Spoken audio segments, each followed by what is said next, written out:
சிந்தும் தேகம்தான், தாகத்தில் நான் நிற்க ஆனந்தம்தான். இந்த மான்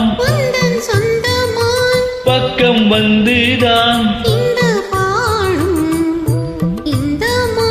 எந்தன் சொந்த மான் சிந்து பாடும் சிந்தைக்குள்ளாடும் ஜீவனே கண்மணியே சந்திக்க வேண்டும் தேவியே என் உயிரே